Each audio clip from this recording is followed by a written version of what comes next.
So driving this Arteon, the car is pretty quick. I have it in sport mode now. I'm gonna try these paddle shifters out. And the turbo blow off sounds crazy. So I'm already pretty impressed by that. And the paddle shifters actually listen. They're not suggestions, so.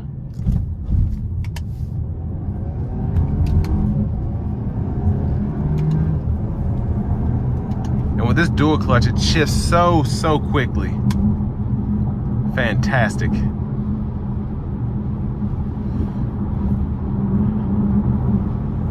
And this sport mode is just, it's a pretty fun mode. It really is. I'm gonna get some throttle.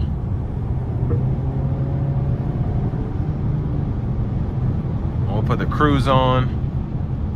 And the cruise controls are kind of weird, but you get used to them. So this is the lane centering here with the adaptive cruise. Absolutely stunning system to use. And it's actually quite impressive. I haven't driven a lot of the newer Volkswagens. Actually, I don't think I've driven any. And this one is very impressive. It's a 10 out of 10 system here.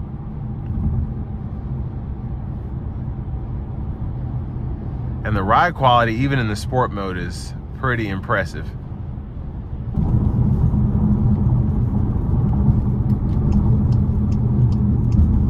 But I'm gonna put it into the comfort mode and see how that changes the ride. That's pretty impressive. The comfort mode in here is fantastic. Very surprised by how smooth the ride gets when I turn that on. A lot less stiff. The steering's a lot smoother. And still somewhat quick. It's just not, it's not as quick to go as in sport mode, which you would expect. But it's very impressive. This car is impressing me every minute. And even with these leatherette seats, you can get the SEL premium and get leather, but these seats are pretty comfortable too.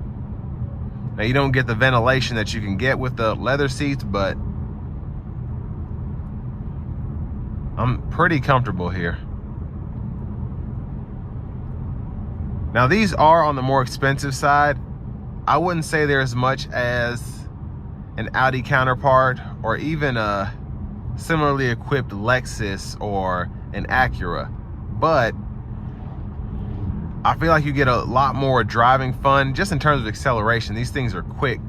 I think they do 0 to 60 in under 5 seconds, but a lot of people complain that these are a bit more pricey compared to some other vehicles you can get, and the interior is not as luxurious as, let's say, an Audi, an Acura, or a Lexus. But to me, Volkswagen has always been that kind of manufacturer that gets you nice stuff. It's not necessarily the most luxurious, but you're not necessarily paying for that either. And I feel like even though this is Volkswagen's top of the line, almost top of the line Arteon, you still get so much in terms of features. I mean, you get lane centering assistance, wireless Apple CarPlay, wireless Android Auto, navigation, adaptive cruise control. Pretty good bargain in my opinion. And this, even though it's not as fun to drive as maybe an Acura, if you get the A-Spec or whatever, or Type S, still think this is one of the better options for your money. But with all that being said, this will bring me to an end of my review of this 2022 Volkswagen Arteon SEL R-Line.